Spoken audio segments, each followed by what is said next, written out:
Bonsoir à toutes et à tous, bienvenue à ceux qui nous rejoindraient à l'instant. Nous sommes en direct depuis la basilique Saint-Pierre de Rome. Nous nous retrouvons en cette fête de la présentation du Seigneur au Temple, ce 2 février qui est également journée de la vie consacrée. Nous nous retrouvons pour la célébration de la messe, ce soir présidée par le pape Benoît XVI, en présence évidemment de nombreux religieux et religieuses, ainsi que de laïcs, membres d'instituts de vie consacrés présents à Rome. Avant la célébration eucharistique, et bien selon la tradition à l'occasion de cette fête, il y aura la bénédiction des cierges et la procession. C'est une fête très ancienne, vous le savez, que celle de la présentation du Seigneur au Temple, puisqu'elle fut célébrée dès avant le IVe siècle par l'Église de Jérusalem, et puis progressivement elle a été étendue à tout l'Empire d'Orient, et elle prendra ensuite le nom de Fête des Lumières. Aussi, cette procession des flambeaux, des cierges, qui ouvre la célébration, la liturgie, veut rappeler la montée de la Sainte Famille au Temple. Vous savez également que traditionnellement, ces cierges bénis à la chandeleur sont conservés, gardés précieusement toute l'année pour être allumés lors des événements majeurs de la vie familiale, gardés dans les foyers. En cette 17e journée mondiale de la vie consacrée, c'est tout naturellement qu'on célébrerons avec le Saint-Père, le préfet de la congrégation pour les instituts de vie consacrés et les sociétés de vie apostolique, son éminence le cardinal João Braz de Avis, ainsi que le sous-secrétaire de cette même congrégation. Peut-être savez-vous également que c'est le pape Jean-Paul II qui fut à l'initiative de la première journée mondiale de la vie consacrée, c'était en 1997, célébrée donc lors de la fête liturgique de la présentation du Seigneur au Temple.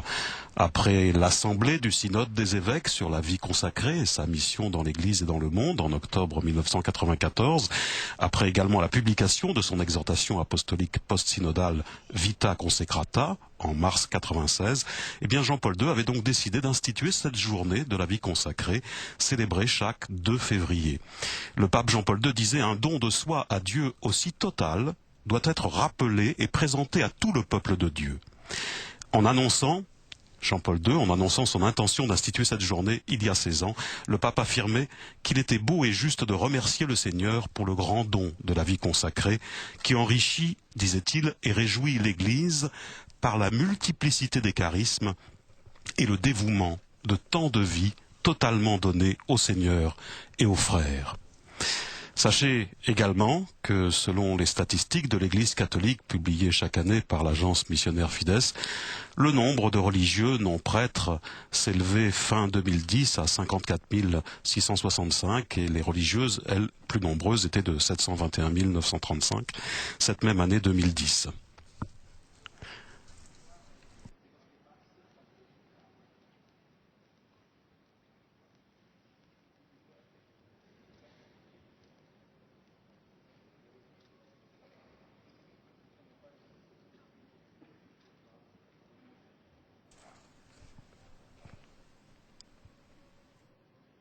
S'agissant de la vie consacrée, le Saint-Père Benoît XVI réaffirmait la beauté du célibat sacerdotal et de la virginité consacrée au cours d'une méditation qu'il donnait en juin à Milan. Benoît XVI affirmait que le célibat sacerdotal et la virginité étaient un signe lumineux de la charité pastorale et d'un cœur indivisé. L'amour pour Jésus, disait Benoît XVI, vaut sans aucun doute pour tous les chrétiens. Mais il acquiert une signification particulière pour le prêtre célibataire et pour ceux qui ont répondu à la vocation de la vie consacrée. Benoît XVI, dans cette méditation, rappelait également les prédications d'une intensité surprenante de saint Ambroise sur la virginité dans l'Église. Lui, Ambroise, qui faisait également la promotion de la dignité de la femme. Ainsi, aux yeux de Benoît XVI, il n'y a pas d'opposition entre le bien de la personne du prêtre et sa mission. Au contraire, disait-il, la charité pastorale est l'élément unifiant d'une vie fondée sur une relation toujours plus intime avec le Christ dans la prière pour vivre le don total de soi. En effet, soulignait encore le pape, toutes nos actions ont pour objectif de conduire les fidèles à l'unité avec le Seigneur, afin de faire grandir la communion ecclésiale pour le salut du monde.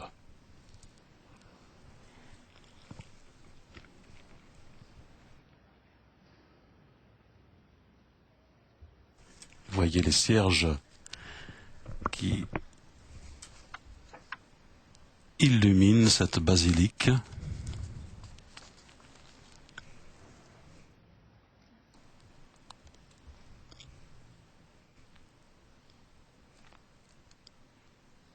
Rappelons également, s'agissant de la crise des vocations, que nous évoquions tout à l'heure avec les statistiques, qu'en novembre 2011, le pape disait, en présence d'un groupe d'évêques brésiliens en visite à Dlimina, que la vie consacrée ne pourrait jamais manquer, ni mourir dans l'Église. Elle a été voulue, disait Benoît XVI, par Jésus lui-même, comme une parcelle irrémédiable de son Église.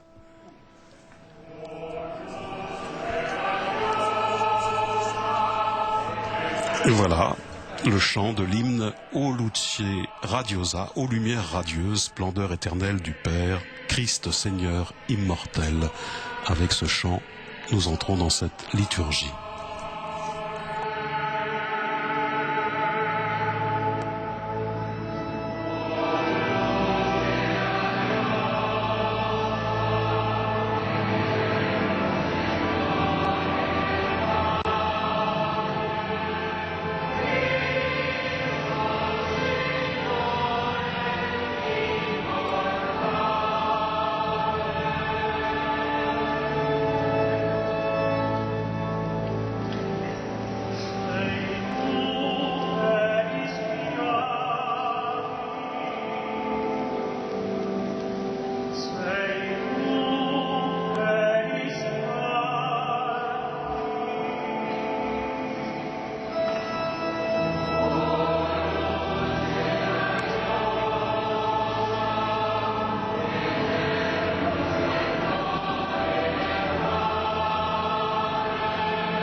In nomine Patris et Filii et Spiritus Sancti.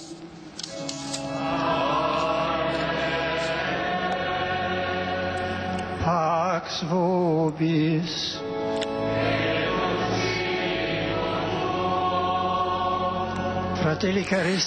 Très chers frères, nous voici 40 jours après la solennité de Noël. Aujourd'hui aussi l'Église est en fête, célébrant le jour où Marie et Joseph présentèrent Jésus au temple. Avec ce rite, le Seigneur s'assujettait aux prescriptions de la loi ancienne, mais en réalité, il allait à la rencontre de son peuple qui l'attendait dans la foi. Guidé par le Saint-Esprit, il rentrait dans le temple. Les saints Siméon et Anne, illuminés par le même esprit, ils reconnurent le Seigneur et, pleins de joie, ils lui rendirent témoignage. Nous aussi, ici, réunis par l'Esprit Saint, nous allons à la rencontre du Christ dans la maison de Dieu, où nous le retrouverons et nous pourrons le reconnaître en rompant le pain, dans l'attente qu'il vienne et se manifeste dans sa gloire. Oremus, Deus omnis luminis fons et origo, Ius Simeoni lumina tribulatione centium hodie demonstrasti, te supplices deprecamur, ut os sanctificare tua benedictione dinieris, tue plebis vota suscipiens, quia tui nominis laudem eus cessatura concurrit, quat in us per virtutum semitam, ad lucem indeficiente pervenire meriatur, per Christum Dominum nostrum.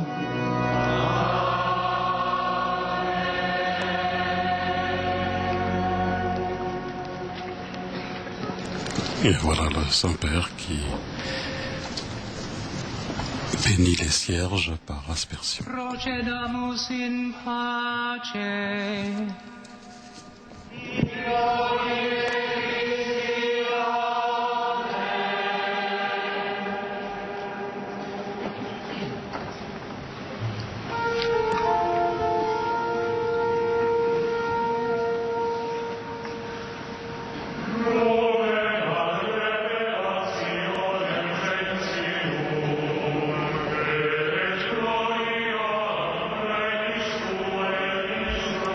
C'est à présent le chant du cantique de Siméon avec l'antienne lumière qui se révèle aux nations et donne gloire à son peuple Israël.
Et nous entrons dans la liturgie eucharistique proprement dite avec ce chant d'entrée des versets extraits du psaume 47. Dieu, nous revivons ton amour au milieu de ton temple. Ta louange comme ton nom couvre l'étendue de la terre.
Gloria in excelsis Deo.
Oremus, omnipotens sempiterni Deus, maestatem tuam supplicis exoramus, ut sicut ingenitus Filius tuus, hodierna die cum nostre carne substantia, in temple est presentatus, ita nos facias purificatis divimentibus presentari, per Dominum nostrum Iesum Christum Filium Tuum, qui tecum vivit regnat in unitatis Spiritus Sancti Deus, per omnia saecula saeculorum.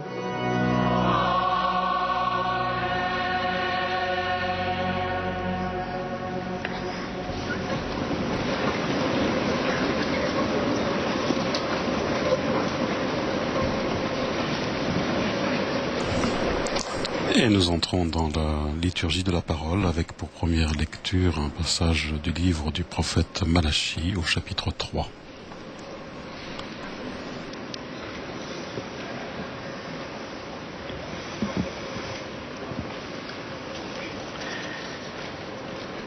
A reading from the prophet Malachi. The Lord God says this. Ainsi parle le Seigneur Dieu.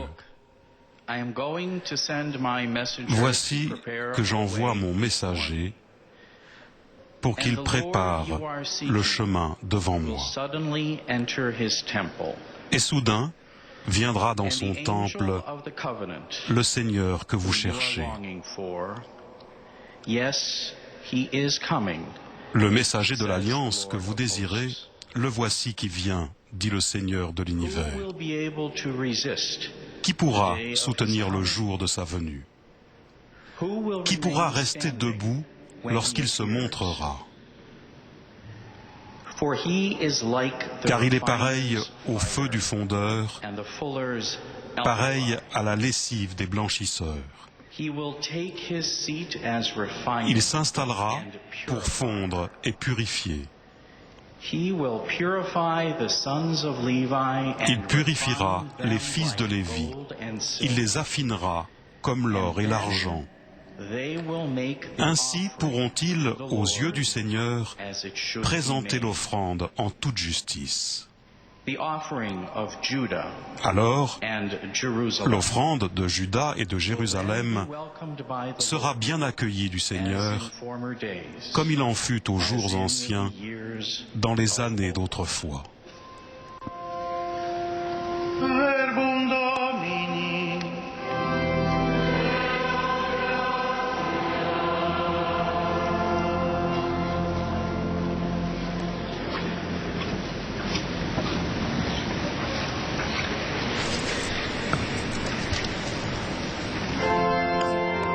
Et nous répondons avec le chant du psaume 23, qu'on en tienne et viens Seigneur dans ton temple saint. Vieni, Signore, nel tuo tempio santo.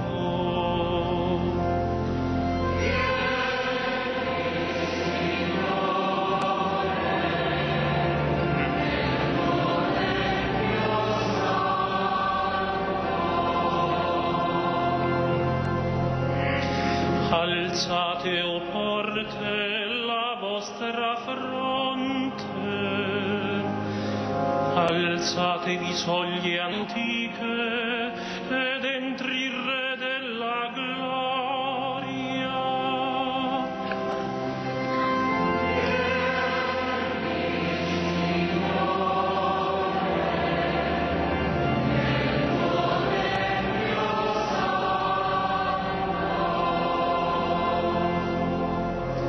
Chi è questo Re della gloria? Il Signore forte e valoroso, il Signore valoroso in battaglia.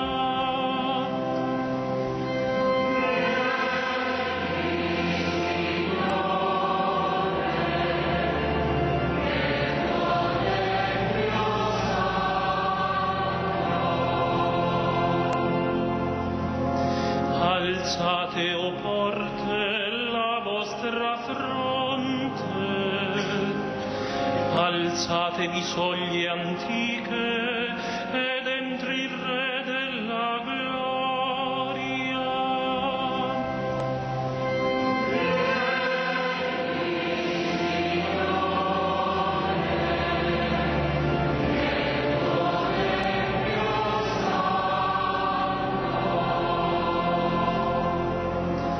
Chi è mai questo Re della gloria? Il Signore degli eserciti è il Re della gloria.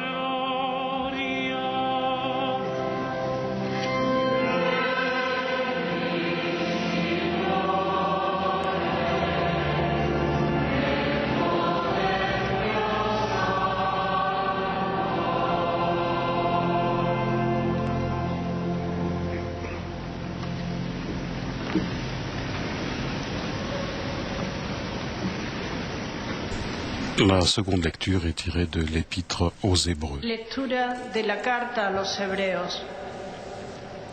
Los hijos de una familia son todos de la misma carne. Puisque les hommes ont tous une nature de chair et de sang, Jésus a voulu partager cette condition humaine. Ainsi, par sa mort, il a pu réduire à l'impuissance celui qui possédait le pouvoir de la mort, c'est-à-dire le démon. Et il a rendu libres ceux qui, par la crainte de la mort, passaient toute leur vie dans une situation d'esclave. Car ceux qu'il vient aider, ce ne sont pas les anges, ce sont les fils d'Abraham. Il lui fallait donc devenir en tout semblable à ses frères pour être, dans leur relation avec Dieu, un grand prêtre miséricordieux et fidèle, capable d'enlever les péchés du peuple. Ayant souffert jusqu'au bout l'épreuve de sa passion, il peut porter secours à ceux qui subissent l'épreuve.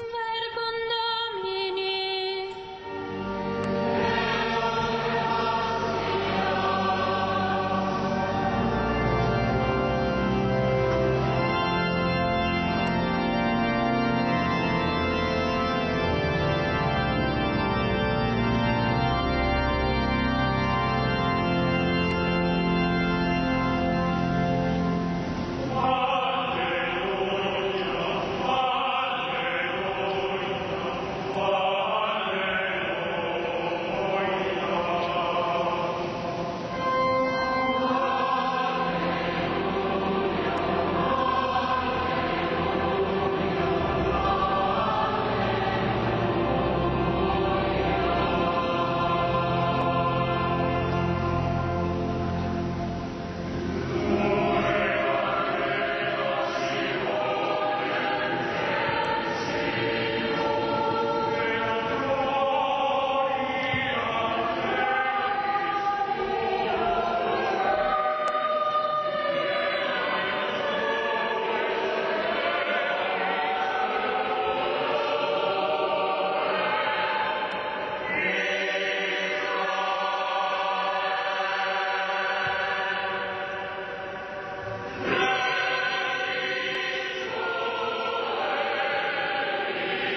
Dominus vobiscum.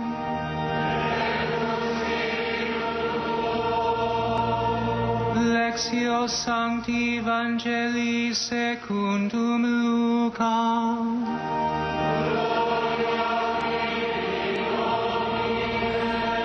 De l'Évangile de Jésus-Christ selon saint Luc.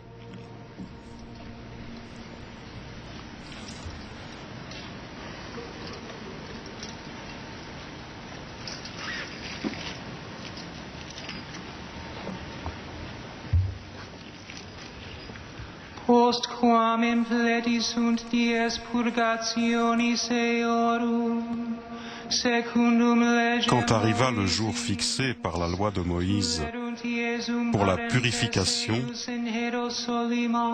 les parents de Jésus le portèrent à Jérusalem pour le présenter au Seigneur selon ce qui est écrit dans la loi. Tout premier-né de sexe masculin sera consacré au Seigneur. Il venait aussi présenter en offrande le sacrifice prescrit par la loi du Seigneur, un couple de tourterelles ou 2 petites colombes.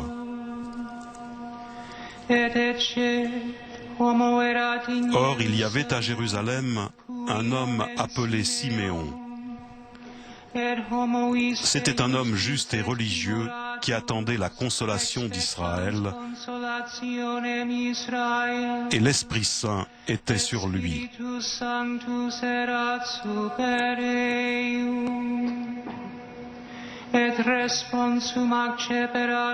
L'Esprit lui avait révélé qu'il ne verrait pas la mort avant d'avoir vu le Messie du Seigneur.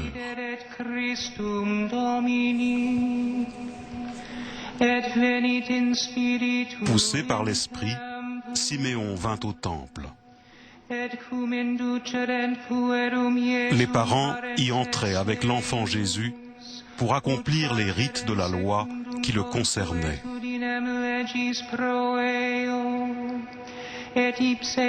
Siméon prit l'enfant dans ses bras et il bénit Dieu en disant : Maintenant, ô Maître, tu peux laisser ton serviteur s'en aller dans la paix, selon ta parole. Car mes yeux ont vu ton salut, que tu as préparé à la face de tous les peuples, lumière pour éclairer les nations païennes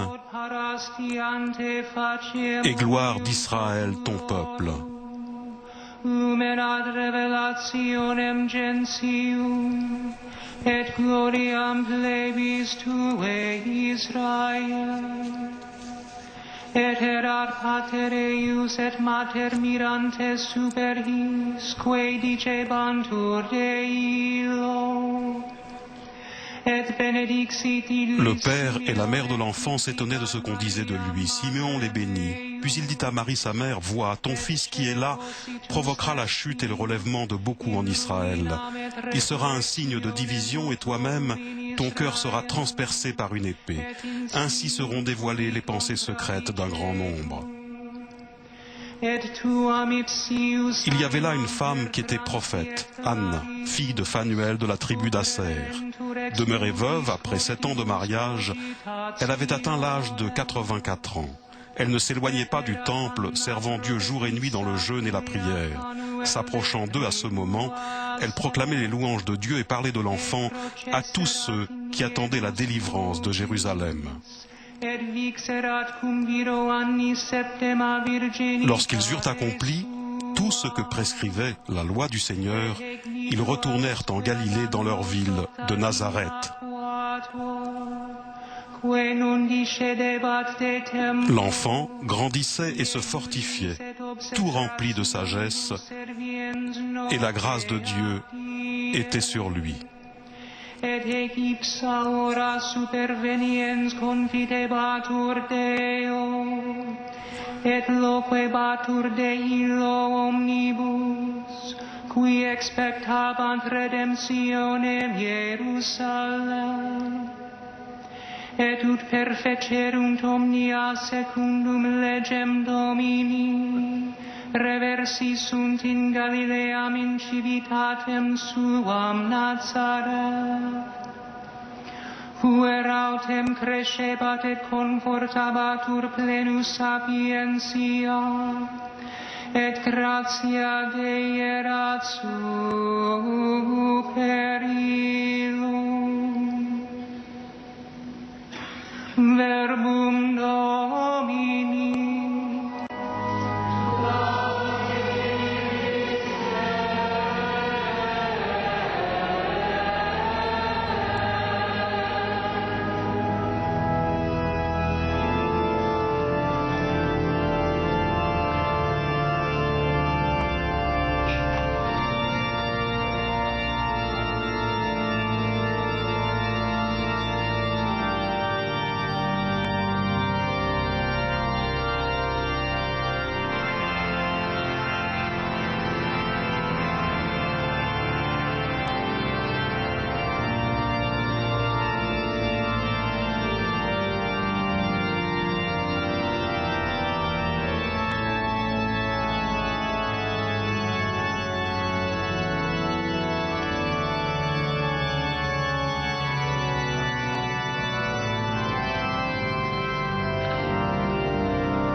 Nous écoutons maintenant l'homélie du Saint-Père Benoît XVI.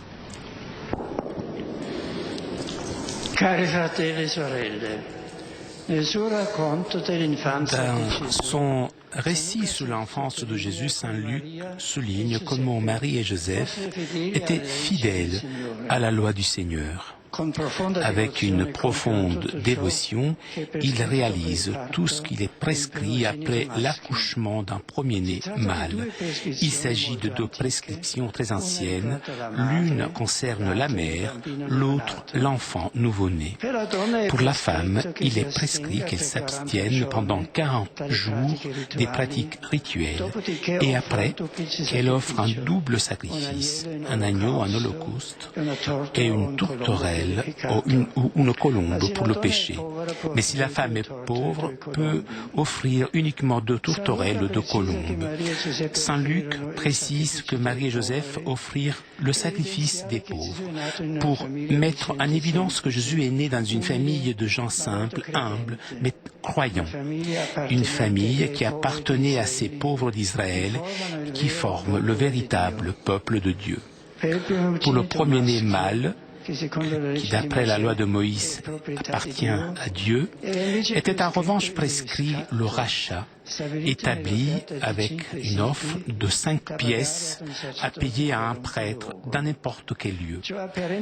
Cela en mémoire du fait qu'à l'époque de l'Exode, Dieu épargna les premiers-nés des Juifs. Il est important d'observer que ces 2 actes, la purification de la mère et le rachat du fils, n'étaient pas nécessaires à aller au temple. En revanche, Marie et Joseph veulent réaliser tout à Jérusalem, et Saint Luc montre comment toute la scène converge vers le temple, et donc se focalise sur Jésus qui y entre. Et voilà que justement, par les prescriptions de la loi, l'événement principal devient un autre, c'est-à-dire la présentation de Jésus au temple de Dieu, qui signifie l'acte d'offrir le Fils du Très-Haut au Père qu'il a envoyé. Ce récit de l'évangéliste trouve confirmation dans la parole du prophète Malachie que nous avons écoutée au début de la première lecture. Voici que j'envoie mon messager pour qu'il prépare le chemin devant moi. Et soudain viendra dans son temple le Seigneur que vous cherchez. le messager de l'alliance que vous désirez, le voici qui vient. Il s'installera pour fondre et purifier. Il purifiera les fils de Lévi. Bien évidemment, l'on ne parle pas d'un enfant. Et toutefois, cette parole trouve son accomplissement en Jésus, parce que tout de suite, grâce à la foi des parents, il a été porté dans le temple, et dans l'acte de sa présentation ou de son offre personnelle à Dieu le Père, apparaît clairement le thème du sacrifice et du sacerdoce, comme dans le passage du prophète. L'enfant Jésus, qui est tout de suite présenté au temple, est ce même qui, une fois adulte, purifiera le temple.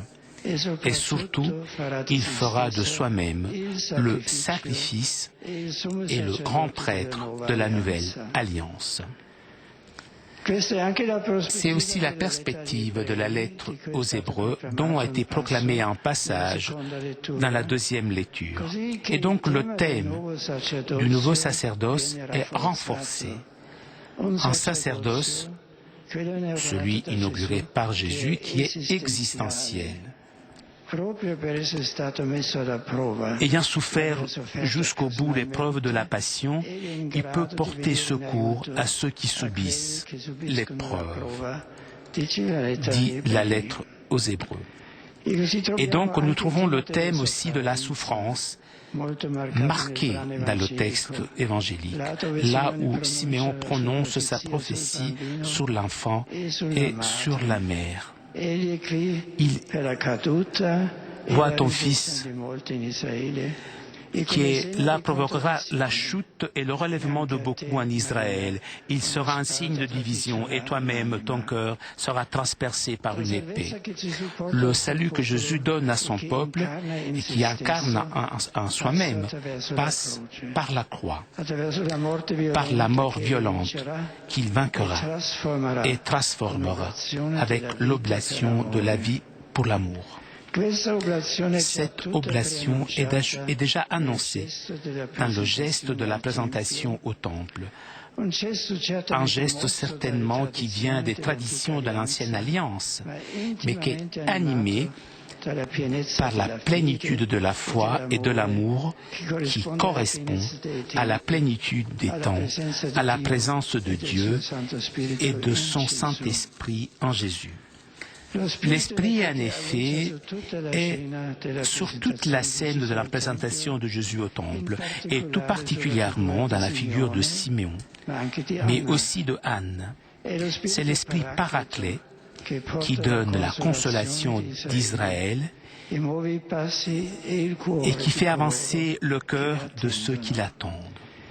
C'est l'Esprit qui suggère les mots prophétiques de Siméon et Anne, des paroles de bénédiction, de louange à Dieu, de foi en se consacrer, de rendement de grâce, parce que enfin nos yeux peuvent voir et nos bras embrasser son salut. La lumière pour te révéler au peuple d'Israël. C'est comme ça que Siméon définit le Messie de Seigneur à la fin de son chant de bénédiction. Le thème de la lumière que l'on retrouve dans le deuxième chant du servante du Seigneur, Deutéro-Isaïe, est fortement présent dans cette liturgie. En effet, elle a été ouverte par une très belle procession à laquelle ont participé les supérieurs et les supérieurs générales des instituts de vie consacrés ici représentés qui portaient les cierges allumés. Ce signe spécifique de la tradition liturgique de cette fête est très expressif. Manifeste la beauté et la valeur de la vie consacrée comme reflet de la lumière du Christ. Un signe qui rappelle l'entrée de Marie dans le temple, la Vierge Marie, la consacrée par excellence. Elle avait dans ses bras la lumière, le Verbe incarné, venu chasser les ténèbres du monde avec l'amour de Dieu. Chers frères et sœurs consacrés, vous êtes tous représentés dans son pèlerinage symbolique que dans l'année de la foi exprime encore davantage votre convenir dans l'Église pour être confirmé dans la foi et renouveler l'offre de vous-même à Dieu. À chacun d'entre vous, à vos instituts, j'adresse mes salutations les plus cordiales et je vous remercie de votre présence dans la lumière du Christ avec les charismes de vie contemplative et apostolique multiples. Vous coopérez à la vie et à la mission de l'Église dans le monde. Dans cet esprit de reconnaissance et de communion, je voudrais vous adresser 3 invitations afin que vous puissiez rentrer pleinement dans cette porte de la foi qui est toujours ouverte pour nous. Tout d'abord, je vous invite à alimenter une foi en mesure de illuminer votre vocation. Je vous exhorte pour cela à faire mémoire, comme dans un pèlerinage intérieur, du premier amour avec lequel le Seigneur a réchauffé votre cœur, pas par nostalgie, mais pour alimenter cette flamme. Pour cela, il faut être avec lui dans le silence de l'adoration et donc réveiller la volonté et la joie d'en partager la vie, les choix, l'obéissance de foi, la béatitude des pauvres, la radicalité de l'amour. Et partir de cette rencontre d'amour, vous devez laisser tout pour rester avec lui et vous mettre comme lui au service de Dieu et de vos frères.